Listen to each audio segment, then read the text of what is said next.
Good morning. It is Saturday, September 14th. Got up this morning, went and had a quick breakfast with Beth.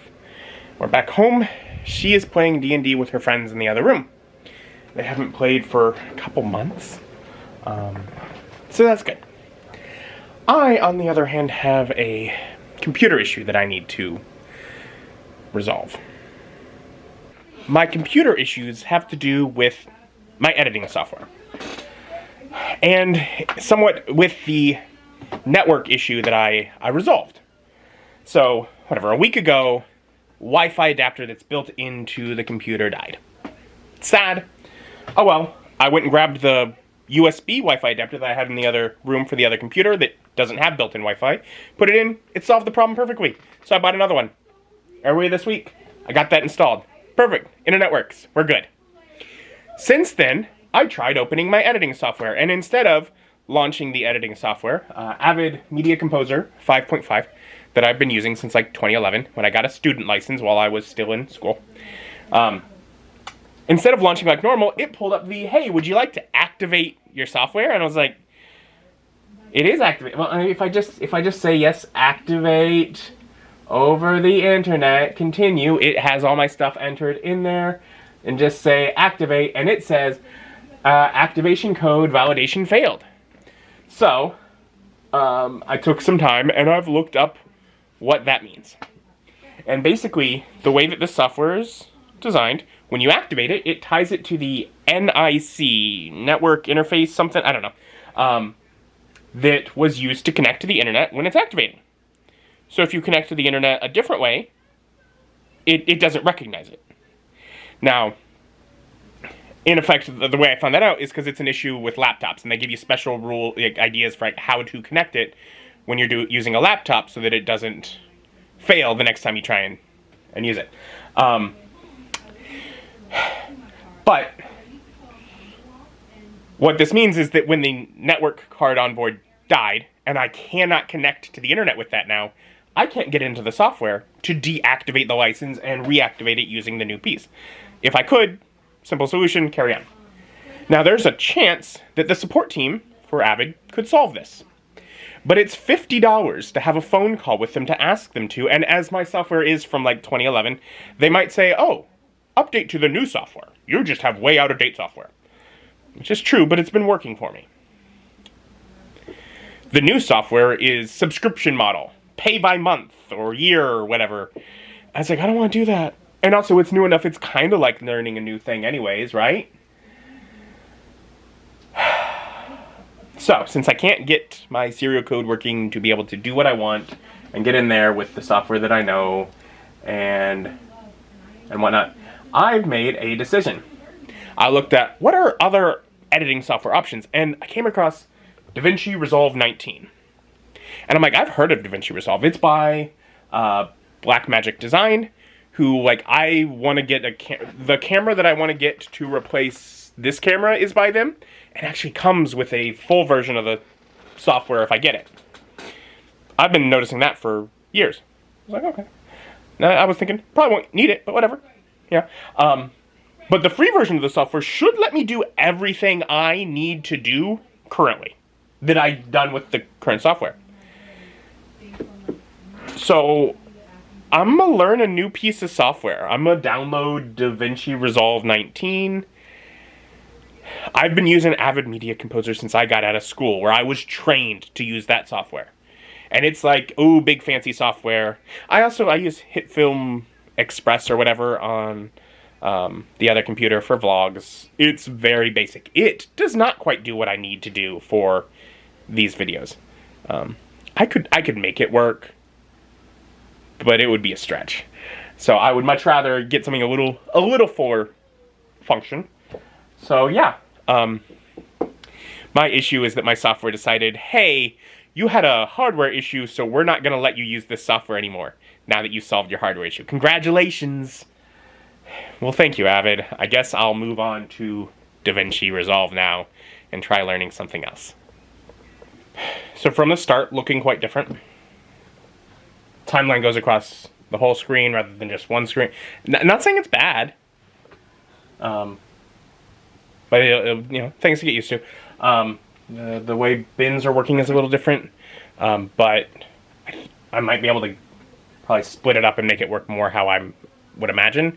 In fact, probably better than what I would imagine from a quick glance. But yeah, so there's that. But one thing I will say compared to Avid, which with Avid, one of the reason that I use a different software for the vlogs is because to do what I need with this, I've needed, it takes, you know, I want to import the footage. Before I can even start editing, I've got hour to import videos. It did it in seconds. I'm sure it's just linking back to the actual video files, but like Avid had to basically convert the files for it to use before it would let me do what I needed with them. So you know, there's already one thing that I'm like, like I haven't cut anything, so who knows? You know, I haven't cut it. I have to edit. I have to export, all that. But so far, there's at least some things to be like, oh, nice. Okay, I'm figuring this out pretty easy. I click and drag, and it will let me just scroll along here. I can use the same in and out to just make markers for myself, and then I can go to those markers, click a little cut icon here, scroll to the next marker, which it'll help snap to, cut again. I can then see over on this other version of the timeline that there is a little bitty section here that if I click, it'll select the red. I can delete it. Delete it, it'll squeeze them together. And then I can easily go back and see that it's cut it out. So much of what I'm really doing with the software is cutting out the desktop. You know, my hand leaves the frame as I go set something down, whatever, and I come back and I continue. And so it's constantly cutting that kind of stuff out. And yeah, so it's a different workflow. You know, it used to be set in, set out, quick delete. I think maybe something like that. I can't even remember right now. X maybe. So now I go back and I can actually, you know, I can speed that up. Like I don't have to mark my in and out even. I can just use this little cut button, which I bet there is a shortcut for if I look it up. So I can probably just do that. I was also able to say at the beginning, instead of fully cutting things, when I wanted to do a thing, I was able to turn a video track off but leave it there.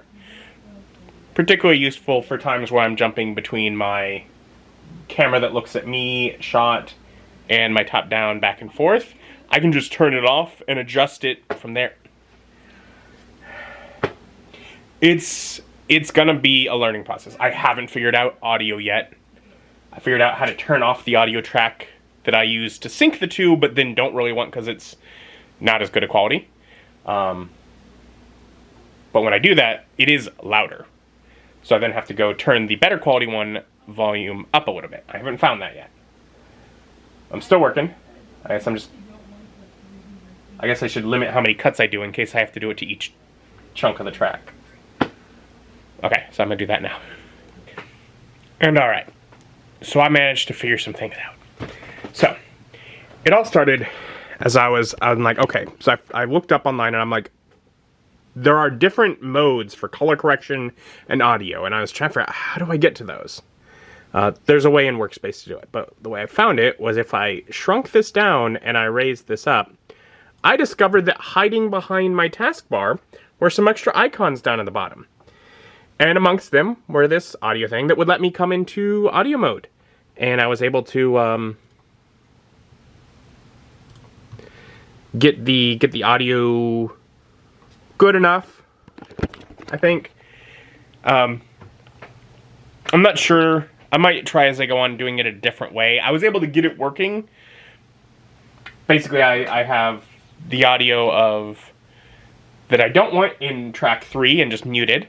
The audio I want for my videos in track 1, and I can adjust the level there. and the audio for the intro and outro, which have to be lowered in track 2, where I could lower. So I had to use different tracks because I couldn't just modify individual clips. Maybe I can somehow. Anyways, I think I got it working at least enough to do this video. Great. I also found color correction mode, which does what I need enough, that I was able to modify the contrast. I can lower like the highlights and shadows to reduce brightness, which I used to do. I don't know if I need to. Anyway, so I'm still figuring out color correction. I've always done like a little bit of color correction, mostly just trying to get the color on the screen to look more like what the actual product looks like. Yeah, so I figured out those things there.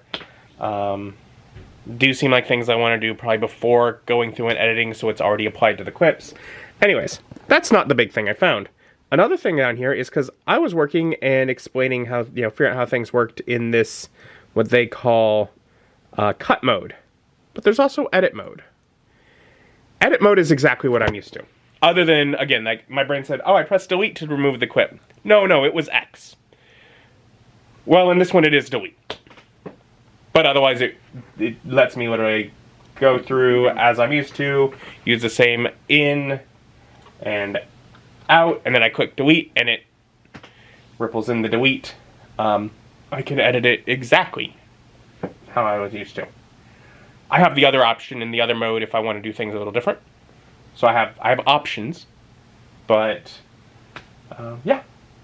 So there's a few things, color correction and audio, that I'll play with as I go. See if I can fine tune them how I want. But otherwise, I have this video edited. Now I have to figure out how to export it. I don't know how to do that yet, to make sure that I actually get a file that I can upload. But so far, progress working pretty well. I'm figuring out this DaVinci Resolve. So they have options built in for YouTube. They actually also have an option within that to upload directly to YouTube, which I'm not sure if I'll ever use. But I might play with it at some point. Because another thing that they have is a render queue, which is something that I never used in Avid, if they had it at all. But I have used in Adobe After Effects, which is like when I do my graphics for it.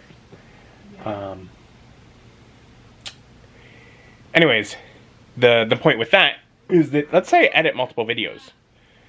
I can edit multiple videos and then set them all in the render queue to just go through all of them overnight, as opposed to having to render one and then once it finishes manually render the next. Which means basically, yeah, I can set things to go and have multiple videos go overnight, and then the next morning everything's ready. Again, I haven't seen this. It seems to be rendering quicker than I would anticipate from Media Composer. I will have to see how it looks afterwards. But yeah. And I edited a couple more of the unboxings. Things already getting smoother. And with that, tested the queue export and worked fine. So I'm gonna pause here, start uploading them. Obviously all that and should be the same, but uploading stuff to YouTube takes a bit. So I'm just gonna make sure that once uploaded, they still seem to all be looking and working good. But otherwise, yeah, this will work. It looks like, goodbye Avid Media Composer, hello DaVinci Resolve. And it looks like it can do a lot of stuff either that I couldn't do or didn't know how to do with Avid. So I don't know, it might affect things in future, but first I'm going to continue using it to make sure that I can do things as I have been doing them. In the future I might do things differently. And when I got the videos uploading, it was around the time Beth finished her game of D&D. Did you have fun? Mm-hmm. Oh, good.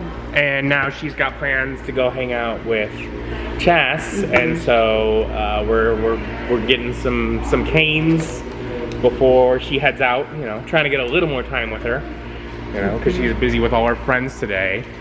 Yeah, but you have new editing software and stuff. Yeah, so I just got that done, and then yeah. So arriving home, Beth immediately ran off to hang out with her friend because I think she's actually running a little late anyways. And I have a few hours before going to join them. We'll do dinner later. I was able to check out one of the videos I just edited and is now uploaded on YouTube, and it's fine. It's fine. It feels really weird to be switching to a different software when I've been using the one that I've been using for so long. Like before I started doing YouTube. It's what I was using before, and then moving into YouTube. That's what. So it's weird. Seems like it'll work great. You know, it'll take some getting used to. It'll be each time I step away and step back, it'll take a little time to adjust. And I'm sure I'll learn new tricks and ideas and ways of doing things as I go. But yeah, so I could keep editing stuff. I have a couple more videos I could edit. Could get these scheduled. Could do any of that. But I'm not. Got a little time here at home. Alone. A few hours. And I have a new game. Subnautica. I've been watching Steven plays Subnautica for the last, 2 months. And it's been fun and a little infuriating, just the way he does things. And I was like, I could do them different. Now, there are scary parts in this game, and I don't know how well I'm going to handle it. Like, big scary monster. But I'm going to try. And I think a lot of, like, the exploration, base building, that kind of stuff is fun. I love that. And so I got it for the console, so I'm going to be trying to play it with a controller. We'll see how it goes. But I'm going to start playing that. And so I recorded a couple hours of Subnautica. I decided to do like hour-long episodes. Because a lot of it's exploring and just kind of looking around for huge amounts of time. And then at the end of them, I'm reading through the database entries. I am actually, you know, looking at those as I go. But yeah, so I got a couple hours recorded.